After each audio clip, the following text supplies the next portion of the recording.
శ్రీ గురుభ్యో నమః. మకర రాశి జాతకులకి 2025 ఆగస్టు 1వ తేదీ శుక్రవారంతో ప్రారంభమై 10వ తేదీ ఆదివారంతో అంతమయ్యేటువంటి ఆగస్టున తొలి 10 రోజులలో ఫలితాలు, సూచనలు, సలహాలు క్లుప్తంగా 3 పాయింట్లలో తెలియజేయబోతున్నాను. అది వెళ్ళిపోయింది. ఏది? కుజకేతు సంఘర్షణ. మీకు అష్టమ స్థానంలో, ఆయుష్ స్థానంలో మకర రాశి వారికి ఆ మకర రాశి నుంచి 8వ స్థానంలో అది కుజకేతు సంఘర్షణ. వాస్తవంగా అదొక పిశాచి యోగం. నాకు తెలిసి అనేక మంది వాళ్ళ జాతక చక్రాలు, వాళ్ళ నక్షత్రాలు నాకు తెలుసు. ఈ ఫీల్డ్ 46 సంవత్సరాల నుంచి నేను ఉన్నాను. నిన్న వచ్చిన మనకి కాదు. ఎవరెవరు జాతకాలు మకర రాశి, ఎవరెవరు సింహరాశి తెలుసు. ఒక్కోసారి ఫలితాలు చెప్పాలన్నా కూడా కొంచెం వెనక ముందు ఆలోచన చేస్తారు. ఏదన్నా ఒక మాట చెబితే వాళ్ళు ఎక్కడ ఫీల్ అయిపోతారో అని. నిజంగా ఇది కత్తి మీద సాము లాంటిదే. ఈ జాతక విశ్లేషణ అనేది కత్తి మీద సాము లాంటిదే. అందుకే నేను కన్యారాశిలో చెప్పా. ఏమిటో తెలుసా, నాది కన్యారాశి కనుక చెప్పా. ప్రస్తుతం నాకు 66 సంవత్సరాల వయస్సు. 2028 డిసెంబర్ కల్లా ఈ ఫీల్డ్ నుంచి పూర్తిగా రిటైర్మెంట్ అయిపోతుంది. ఆల్రెడీ అతి ముఖ్యమైన వ్యక్తులకి ఇన్ఫార్మ్ చేశారు అని యూట్యూబ్లో వీడియోలు ఇస్తారండి. కనుక కొంతమందికి బాధాకరంగా అనిపిస్తుంది. కానీ నాకు కూడా కొంచెం మానసిక ప్రశాంతత కావాలి. 2028 ఇంకా 41 నెలలు ఉన్నాయి. Count down. ఏదైనా కొంత మనసుకి ప్రశాంతత అనేది చాలా అవసరం. నెక్స్ట్ ఏమిటి గమ్యం? కన్యారాశిలో చెప్పాను, తిరిగి మకర రాశిలో చెబుతున్నాను. ఇప్పటిదాకా మిగిలిన కుంభము, మీనానికి ఆ టైంకి ఆ భగవతి ఇస్తే చెప్తా. ఎందుకంటే కొంచెం స్పిరిచువల్ లైన్లోకి వెళ్ళిపోతారు. మీ అందరినీ ఒక స్పిరిచువల్ లైన్లోకి తీసుకుని రావాలి. మీ అందరినీ ఒక మంచి ప్రతి ఇంట్లో ఒక పండితుడు చేయాలనే నా కోరిక. కనుక ఆ పిశాచికి వెళ్ళిపోయింది. ఇంతకీ మీ రాశికి అధిపతి శని. బట్ ఆ శనితోనే ఈ కుజుని యొక్క సమసప్తక వీక్షణ ఉంది. ఆ శనికి కేతువుకి షష్టాష్టకాలు ఉన్నాయి. రాహుకి కుజుడికి షష్టాష్టకాలు ఉన్నాయి. అఫ్కోర్స్ ఇన్ని ఉన్నా ఇబ్బంది ఏం పడద్దు. నేనున్నా, మంచి పరిహారాలు చెప్తా. మీరు యూట్యూబ్లోకి వెళ్ళారనుకో, ఈ రాశుల అంతా అయిపోతారు. అక్కడ భూకంపం ఇక్కడ వస్తుంది, నాశనం అయిపోతుంది, ప్రళయం వస్తుంది. ఏమీ కాదు, మీరే కంగారు పడద్దు. కనుక అసలు విషయానికి వద్దాం. ఏదో ఏం చెప్పాలనుకున్నానంటే, దిగులు పడద్దు. మీకు మంచి రోజులు అనేవి వస్తున్నాయి. ఎప్పుడు వస్తాయండి? ఇంకా అనుకోవచ్చు. వస్తాయి. ఇక ఈ వ్యతిరేకగ్రస్తులు ఉన్నప్పటికీ చిన్న పరిహారాలు మధ్యలో చెబుతుంటారు. అయితే ఒక్కోసారి ఫలితాలు ఇవ్వలేకపోయినా, అందుకే ఎక్స్ట్రీమ్లీ సారీ. ఇకపైన వీలైనంతవరకు ఎర్లీకి ఇవ్వాలదే నా సంకల్పం. నెక్స్ట్ మరొక మాట. సెప్టెంబర్ నెలలో ఒక్కరోజున విశాఖపట్నంలో ఉంటాను, ఒక్కరోజున కర్ణాటకలోని బెంగళూరులో ఉంటాను. కనుక అపాయింట్మెంట్ కావాల్సిన వారు సంప్రదించవచ్చు. నెక్స్ట్ మకర రాశికి ఉన్నటువంటి మొత్తం 3 పాయింట్లో మొదటి పాయింట్ 1వ తేదీ ఉదయం నుంచి 5వ తేదీ మధ్యాహ్నం 11 గంటల 24 నిమిషాల వరకు చిటికలేస్తూ ముందుకు వెళ్తుంటారు. లైఫ్ అడ్మినిస్ట్రేషన్ అంగరంగ వైభవంగా ఉంటుంది. నిజంగా ఉంటుందా? డౌటా? మీకు ఎదురుగా కనబడకపోయినప్పటికీ పరోక్షంగా కర్మ ప్రభు అయినటువంటి శని మీ రాశికి అధిపతి అండి. ఆయన మీ రాశికి హెడ్. అలాంటి హెడ్ మరి మీకు ఇవ్వకపోతే మాకు ఇస్తాడా? మీకే ఇస్తారు. ఆయన చక్రం తిప్పుతున్నాడు. ఆ చక్రం ఎటు తిప్పుతాడు? ఇటు తిప్పుతాడా? ఎటు తిప్పినా కూడా అనుకూలతలు అనేవి ప్రారంభం కాబోతున్నాయి. దిగులు పడవద్దు, నిశ్చింతంగా ఉండండి. లైఫ్ అడ్మినిస్ట్రేషన్ డెవలప్మెంట్స్ వస్తాయి, లాభస్థానంలో డెవలప్మెంట్స్ వస్తాయి. చాలా కావాల్సి పరిష్కారం కాకుండా అటు ఇటు గాలిలో డోలాయమాన పరిస్థితిలో ఉండేటువంటి కొన్ని కూడా కొంచెం దారిలోకి వచ్చేటువంటి అవకాశాలు వస్తాయి. సో ధైర్యంగా ఉండటానికే ప్రయత్నం చేయండి. ఈ మాట 1కి 10 సార్లు చెప్తాను, ధైర్యంగానే. ఎందుకు అంటే ఏలినాటి శనితో మగ్గి వెళ్ళిపోయింది. ఏలినాటి శని 2025 మార్చి 29. మళ్ళా అర్ధాష్టమ శని వస్తుంది. అక్కడేం కంగారు పడద్దు. 2028 ఫిబ్రవరి 23 నుంచి 2030 ఏప్రిల్ 12 దాకా. అప్పుడు కూడా చిటికలేస్తూ వెళ్ళిపోతారు మకర రాశి జాతకులు బ్రహ్మాండంగా.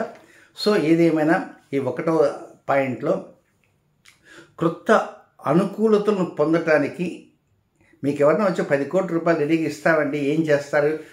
కరెక్ట్గా 25 సెకండ్లు లెక్కేస్తే 25 సెకండ్లు చెప్పండి అంటే టక మీరంతా ఎట్లుండాలి? రెడీగా ఉండాలి.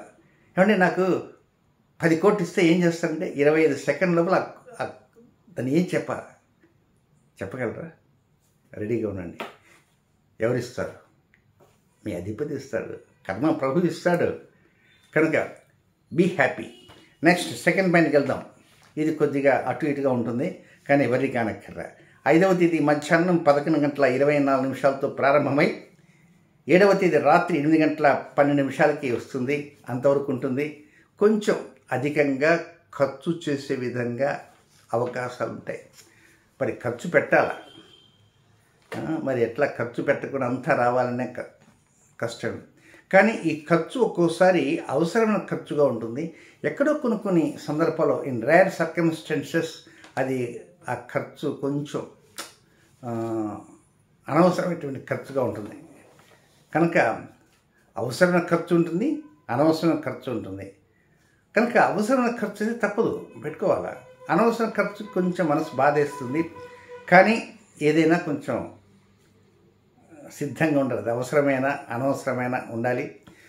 అంతేకాకుండా 5వ తేదీ మధ్యాహ్నం నుంచి 7వ తేదీ రాత్రి దాకా ఉన్నటువంటి టైంలో ఒక్కోసారి చేసే కార్యక్రమాలు కూడా లిటిల్ బిట్ బ్రేక్స్ పడేటువంటి అవకాశాలు కూడా లైట్గా కనబడుతున్నాయి. ఏం కనబడుతున్నాయి? బ్రేక్స్.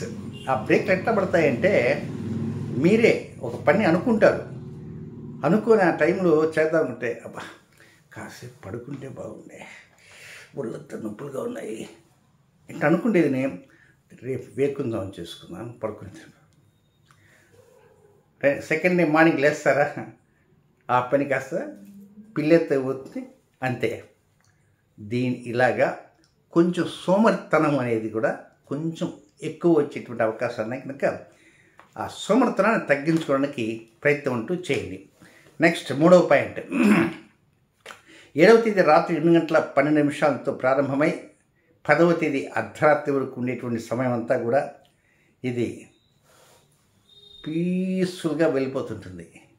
8వ తేదీ 9వ తేదీ 2 రోజులు కూడా పీస్ఫుల్గా వెళ్ళిపోతుంది. 10వ తారీఖు మధ్యాహ్నానికి కొంచెం ఆ ముక్కు మీద కోపం వచ్చినట్టుగా అనిపిస్తుంటుంది.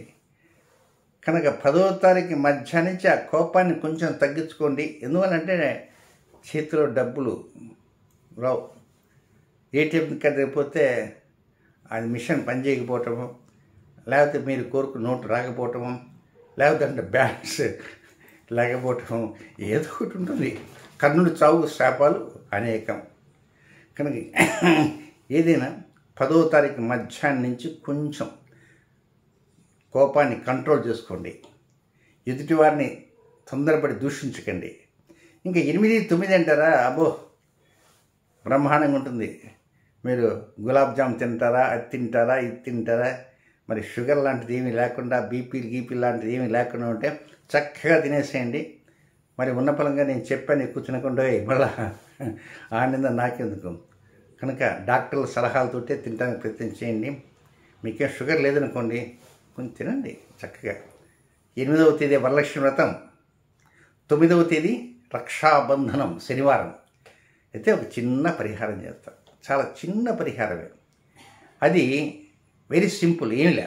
చింతపండు, అది నల్ల చింతపండు కావచ్చు, కొత్త చింతపండు కావచ్చు, ఏదైనా చింతపండు ఉంటే సార్ ఎంత కొద్దిగా ఒక గోలికాయ అంత ఆ చింతపండుని వేడి నీళ్ళలో, మన సాంబార్కి కలుపుకుంటాం కదా, ఆ విధంగా వేడి నీళ్ళలో ఒక ఉగ్గిగిన నీళ్ళలో ఒక చింతపండు వేసి రసం వేయండి. అంతే. ఆ చింతపండు రసాన్ని దాదాపు ఒక శుక్రవారం అండ్ శనివారం, ఒకవేళ మీరు కలపలేకపోయినా అనుకో పక్కనే వచ్చేది కల్పించండి. మీరు చేయవలసిన నీళ్ళు అదే తాగనక్కర్లే, దాన్ని పట్టుకోనక్కర్లే. మధ్యాహ్నం భోజనం చేసిన తర్వాత ఆ చింతపండు నీటిని కొంచెం వేడి చేయండి. బాగా తుక అది తిరిగే విధంగా వేడి చేయండి. ఆ దగ్గరికి తీసుకొని, నోటి దగ్గర తీసుకొని ఒక్కసారి ఆ చింతపండు వాసన ఆస్వాదించండి. ఏమండి శుక్రవారం పూట ఎట్లండి అనుకోవచ్చు, ఆయన తప్పదు మరి. వరలక్ష్మి అయిన తర్వాత భోజనం తర్వాత ఒక్కసారి ఆ వాసనని ఆస్వాదించండి. లైక్ దట్ శనివారం ఆల్సో చేయండి. ఎందువల్లంటే మీకు అష్టమ స్థానంలో ఉన్నటువంటి గ్రహస్థితి వెళ్ళిపోయిన తర్వాత నవమ స్థానము అంటే అదృష్ట స్థానంలోకి ఆ కుజుడు చేరాడు. ఆ కుజుడే కెరీర్ స్థానానికి అధిపతి, ఉద్యోగానికి అధిపతి, వ్యాపారానికి అధిపతి, ఆరోగ్యానికి అధిపతి, లాభానికి అధిపతి. అలాంటి కుజుడి మీద మీ రాశి అధిపతి ఆయన యుద్ధం చేయడానికి కుస్తీ పడుతుంది. బాబు యుద్ధం చేయక బాబు నేను నలిగిపోతానని చెప్పటం కోసంగా మీరు కొంచెం వాసన చూడండి, చాలు. బ్రహ్మాండంగా ఉంటుంది, అనుకూల పరిస్థితులు వస్తాయి. ఇకపోతే మకర రాశిలో జన్మించినటువంటి జాతకులు ఉంటారు. ఉత్తరాషాఢ నక్షత్ర 2, 3, 4 పాదాల్లో జన్మించిన జాతకులు 4వ తేదీ సోమవారం ఉదయం 9:12 నుంచి 5వ తేదీ మంగళవారం మధ్యాహ్నం 11:23 వరకు అది అనుకూలమైన సమయం కాదు. అది కంప్లీట్గా వ్యతిరేక సమయం. కానీ రొటీన్ కార్యక్రమం చక్కగా చేసుకోవచ్చు. ఇక 2వ నక్షత్రం శ్రవణ నక్షత్రం. శ్రవణ నక్షత్రంలో జన్మించిన జాతకులు 5వ తేదీ మంగళవారం మధ్యాహ్నం 11:23 ప్రారంభమై 6వ తేదీ బుధవారం మధ్యాహ్నం 1 గంట వరకు అది వ్యతిరేక సమయం. కొత్త కార్యక్రమాలకి, కొంగొత్త నిర్ణయాలకి సిద్ధంగా ఉండకుండా కొంచెం పాత కార్యక్రమాలు, రొటీన్ కార్యక్రమాలు చేసుకోవడానికి ప్రయత్నించాలి. ఇక 3వ నక్షత్రం ధనిష్ఠ నక్షత్రం 1, 2 పాదాల్లో జన్మించినటువంటి మకర రాశి జాతకులకి 6వ తేదీ బుధవారం మధ్యాహ్నం 1 గంట నుంచి 7వ తేదీ గురువారం మధ్యాహ్నం 2:01 వరకు అనుకూల సమయం కాదు. ఏదేమైనా ప్రశాంతంగా ఉండడానికి ప్రయత్నం చేయండి. శుభం.